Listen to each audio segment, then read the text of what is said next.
কিভাবে ওয়ার্ক করতেছে। আওয়ামী লীগ পুনর্বাসনের রাজনীতি, আমাদের ডিপ স্টেটগুলো রাজনৈতিক দলগুলোকে ডেকে ডেকে নিয়ে বলছে যে একটা ইনক্লুসিভ নির্বাচন করতে হবে। সেপ্টেম্বর, অক্টোবর, নভেম্বর, ডিসেম্বরে দেখেন এটা হলো প্রথম পর্ব নাটকের ইনক্লুসিভ ইলেকশন। ইনক্লুসিভ ইলেকশনটা কি জিনিস? যে আওয়ামী লীগ যেন নির্বাচন থেকে বাদ না পড়ে। তাহলে তাদের কাছে গত বছরে যা ঘটে গেছে এটা শুধু একটা ক্ষমতার পরিবর্তন হয়েছে, এখানে গণ অভ্যুত্থান হয় নাই। এইটা একসময় বিএনপি ছিল, এরকম বিএনপির আন্দোলন করে পতন করানো হয়েছে। এখন আওয়ামী লীগ আসছে, আওয়ামী লীগকে আন্দোলন করে পতন করানো হয়েছে। একসময় এরশাদ ছিল, এরশাদকেও আন্দোলন করে পতন করানো হয়েছে। বাস্তবতাটা কি আসলে তাই? এরশাদ বিরোধী আন্দোলন, বিএনপি জামাত বিরোধী আন্দোলন আর গত বছরের গণ অভ্যুত্থান কি এক জিনিস? কিন্তু তারা দেখবেন মিডিয়াতে সবাইকে একই ভাষায় বলবার চেষ্টা করতেছে। অতএব তো স্বৈরাচার বিরোধী আন্দোলনের পরে এরশাদ নির্বাচন করে নাই, এরশাদের লোকজন 30-35টা সিট পাইছে না 91-তে। তারপরে হচ্ছে বিএনপি জামাতের বিরুদ্ধে আন্দোলন করার পরে 96-তে কি বিএনপি নির্বাচন করে হারছে, তো সংসদে ছিল তো। তাহলে এইবারও কেন এই হাসিনা চলে গেছে, আবার বিএনপি আবার ক্ষমতায় আসবে, আওয়ামী লীগ নির্বাচন করবে? যুক্তিগুলো খেয়াল করে দেখেন। তাহলে নাটকের প্রথম পর্ব ছিল আওয়ামী লীগকে পুনর্বাসন করা হবে ভোটের মাধ্যমে। আমরা কালেকটিভলি সবাই মিলে যখন দাঁড়ালাম যে আওয়ামী লীগকে পুনর্বাসনের রাজনীতি মেনে নেওয়া হবে না, যেই পদে থাকেন, যেই আমলাতন্ত্রে থাকেন, যেই উর্দি পরা কাপড় পরে প্রজাতন্ত্রের কর্মচারীরা যদি আমাদেরকে ডিকটেট করবার চেষ্টা করেন, আমরা প্রতিবার আপনাদেরকে না বলবো। যেভাবে দিল্লির আধিপত্যবাদের বিরুদ্ধে আমরা বারবার না বলেছি এবং আমরা লড়াই করেছি, আওয়ামী লীগ পুনর্বাসনের রাজনীতি হবে না। এখন দেখেন দ্বিতীয় পর্ব, দেখেন আওয়ামী লীগ পুনর্বাসনের। পরিষ্কার পরিচ্ছন্ন আওয়ামী লীগ শুনছেন না আপনারা? রিফাইন্ড আওয়ামী লীগ। রিফাইন্ড আওয়ামী লীগ কেমনে হইব? এই সাবের হোসেন চৌধুরী সাহেবের মতো একটা ভদ্র মানুষ, ভালো মানুষ, কথা সত্য। গোখরা সাহেবের সাল বদলাইলেও কি ওর বিষদাঁত পরিবর্তন হয়? সাপের চামড়া বদলায়, গ্রামে দেখছেন? হ্যাঁ, সাপের চামড়া বদলায় না? চামড়া বদলাইলে কি ওর খাইসলত বদলায়? খাইসলত বদলায় না। আওয়ামী লীগ হইল সেই রকম গোখরা সাপ। অতএব এই গোখরা সাপ বারবার কইব যে ভাই আমি কিন্তু এখন নাচতে পারি, আগের মধ্যে চিল্লাচিল্লি করি না, আমি এখন নাচি, তো আমার নাচ দেখতে আসেন। ও নাচের ফাঁকেও সুযোগ পাইলে কি করবে? ছোবল দেবে। আওয়ামী লীগ হচ্ছে গোখরা সাপ। ও যে পোশাক পরে আসে, ও যত ভদ্র ভাষায় কথা বলে, ও যত সুন্দর করে নাচে, দিন শেষে ও আওয়ামী লীগ, ও দিল্লির দালাল, আমার নিরাপত্তার হুমকি। এটা হলো বটম লাইন।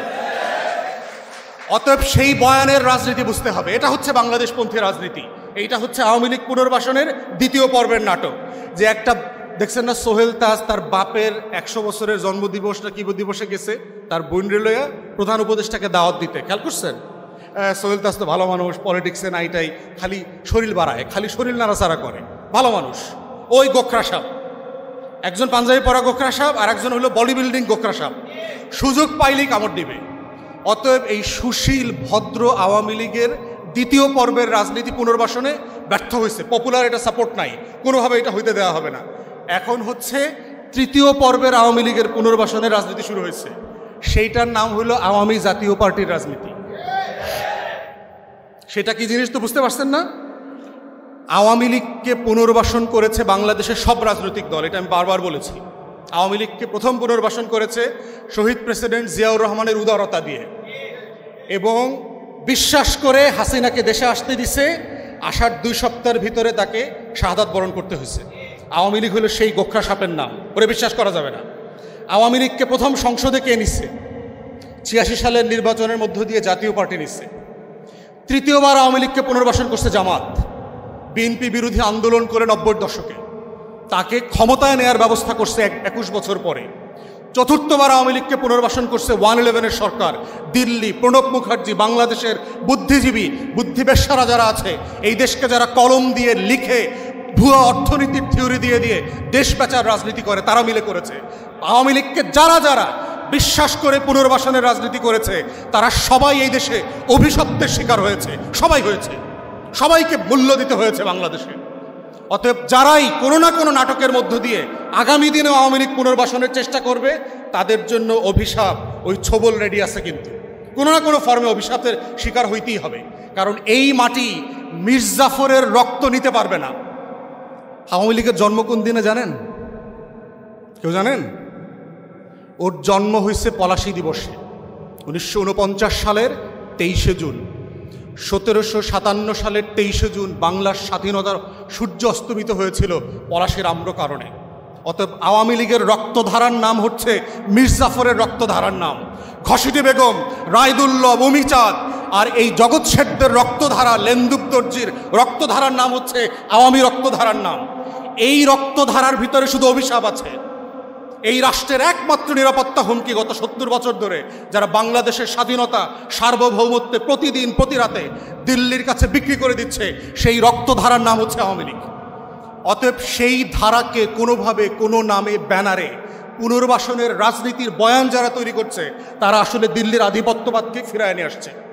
এবং এইটার এখন তৃতীয় ভাষণ আপনারা দেখতে পাচ্ছেন জাতীয় পার্টির নামে চলছে। এবং এরা কিন্তু ভাই বোনের রাজনীতি করে, দেখবেন একজন যখন বিপদে পড়ে আরেকজন আগায় আসে। দেখবেন যখন আওয়ামী লীগ বিপদে পড়ছে জাতীয় পার্টি আগায় আসছে। আবার দেখেন 90-এর দশকে জাতীয় পার্টিকে তুইলা কোলে তুলে কে নিচ্ছে? আওয়ামী লীগ নিচ্ছে, দুজন দুজনকে বাঁচায় রাখে। অথবা এখন বিপদে পড়ছে আওয়ামী লীগ, বাঁচায় রাখার দায়িত্ব নিছে হইল ওই যে এর সুইমিংয়ে নামার সময় দেখছেন না একটা গোল জিনিস পরা লাগে, লাল জিনিস পরা লাগে, দেখছেন আপনারা পানিতে যখন নামছেন? ওইটা হইল হেরা ভাই বোনরা মিল্লা জিল্লা পরে, যে যখন পানিতে নামে আরেকজনটা জড়ায় ধরে। এখন হইল ওই কোট পরার দায়িত্ব হইল জাতীয় পার্টির। অতএব জাতীয় পার্টি কি জিনিস কয়দিন আগে আপনারা দেখেছেন।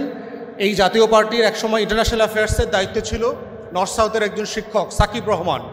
তার একটা লেখা আসছে দেখবেন নেত্র নিউজে, বাংলাতে এবং ইংরেজিতে। যারা রাজনীতি করছেন তারা দয়া করে পড়বেন। তাকে কিভাবে ইন্ডিয়ান হাই কমিশন ইন্টারফেয়ার করে জিএম কাদেরকে নোটিশ ছাড়া 1 ঘন্টার ব্যবধানে ডিসমিস করছে, কারণ ইন্ডিয়ান হাই কমিশন ইন্টারফেয়ার করছে। এইরকম বহু ঘটনা আছে। জাতীয় পার্টিকে কিভাবে তারা এখনো নাচতেছে। ও হচ্ছে সাপুরে আছে না, ও হইল ওই সাপুরে দেখছেন না গান দিয়া সাপ নাচায়, তো জাতীয় পার্টি হইল ওই সাপুরে হইল দিল্লিতে, আর ও বাংলাদেশে বসে নাচে। অতএব এই হচ্ছে আওয়ামী পুনর্বাসনের রাজনীতি। এই রাজনীতির বয়ান সম্পর্কে আমাদের সহযোদ্ধাদেরকে, রাজনৈতিক কর্মীদেরকে সচেতন থাকতে হবে।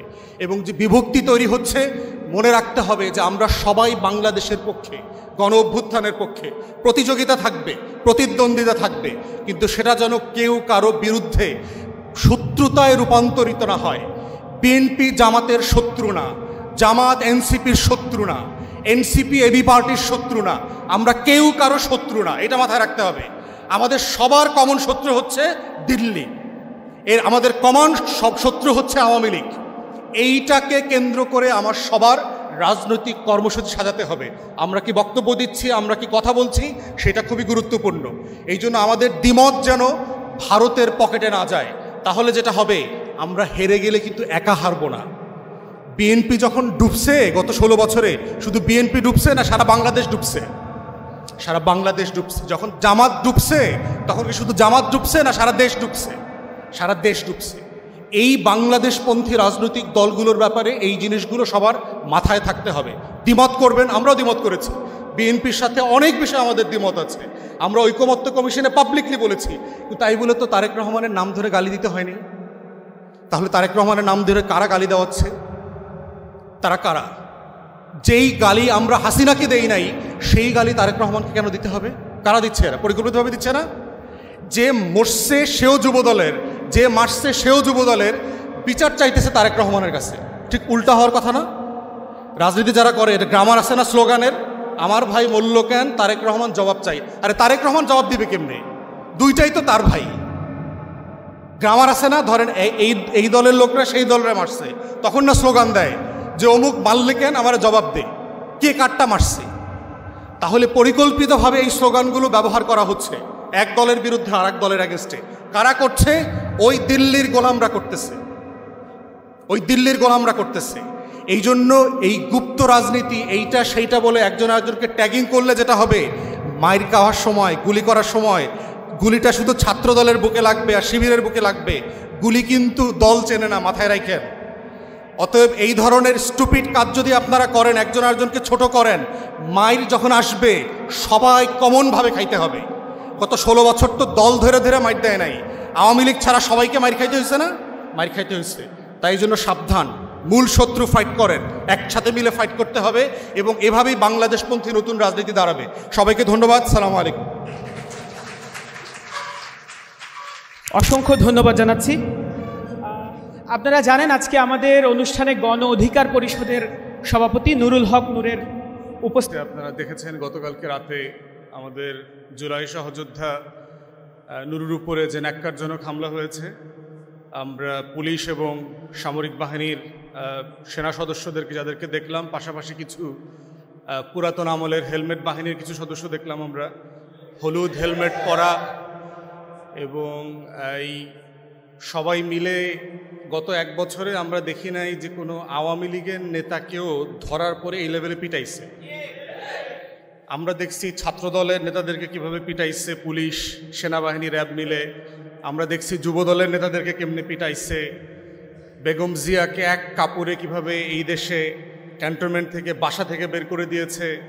তারেক রহমানকে ডিজিএফআই, এসবি, এনএসআই, যৌথ বাহিনী মিলায়ে পিটায় মেরুদণ্ডের হাড় ভেঙে দিছে, সেগুলো দেখছি। কিন্তু গণ অভ্যুত্থানের পরে যৌথ বাহিনীর এত দুঃসাহস আসে কোত্থেকে? এইটা এখন আমাদেরকে সবাইকে সিরিয়াসলি এই বিষয়ে আমাদেরকে প্রশ্ন করতে জানতে হবে যে এই বাহিনী যারা গত 16 বছর দিল্লির আধিপত্যবাদ কায়েম করেছে, যাদের কারণে বাংলাদেশে 111-এর মতো একটা ইলেকশন ইঞ্জিনিয়ারিং হয়েছে, যারা বাংলাদেশকে গত 16 বছর ধরে পরতে পরতে দিনে রাতে দিল্লির কাছে বেচে দিয়েছে, তাদের এত বছরে তো এই মুরত ছিল না দিল্লির আধিপত্যবাদের বিরুদ্ধে আওয়ামী নেতা কর্মীদেরকে পিটাইতে। তো সাডেনলি এত দুঃসাহস, এত সাহসী ওনারা কেমনে হয়ে উঠল? সমস্যাটা কোথায়? এবং আবার দেখবেন প্রতিবাদ করলে আমারে আপনারা বলবে আর মব জাস্টিস করতেছে। এই যে দেখেন যে কিভাবে বয়ানের রাজনীতি তৈরি করে।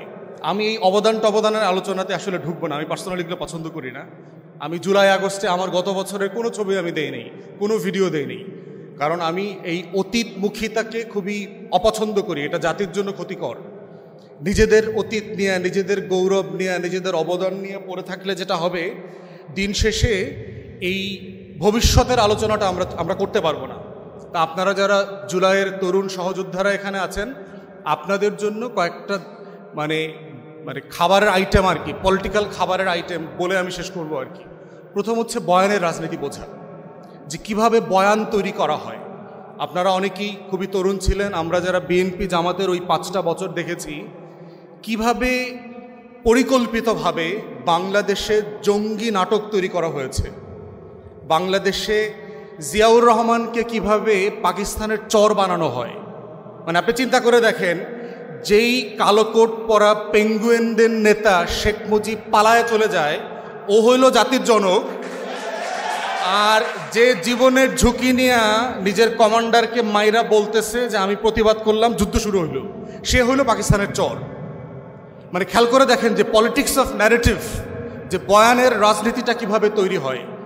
যেই খালেদা জিয়া দেশ ছেড়ে পালায় নাই কোনোদিন, 111-এর সময় দেশ ছেড়ে পালায় নাই, বাংলাদেশে রয়ে গেছে, রিপিটেড আপনার অফার থাকার পরেও সেই খালেদা জিয়া সম্পর্কে হেন কোনো বাজে কথা নাই যা হাসিনা আওয়ামী এই চক্রের মুখ থেকে বের হয় নাই। কিন্তু উল্টা দেখেন, যে পালায় না অথচ ওর গোষ্ঠী শুদ্ধ সবার পালানোর ইতিহাস আছে, ও বারবার পালায় কিন্তু ও হইল আবার স্বাধীনতার পক্ষের চেতনার লোক আর কি। তাহলে যে পালায় নাই সে হইল আমাদের শত্রু, দেশের শত্রু। আর যে পালায় 111-এর সময় পালায়, সিস্টেম করে পালায়, আইসা আবার হইল এয়ারপোর্টে 111-এর কুশীলবদের সাথে চক্রান্ত করে দেশ বেচা দেয়, ও হইল স্বাধীনতার পক্ষের শক্তি।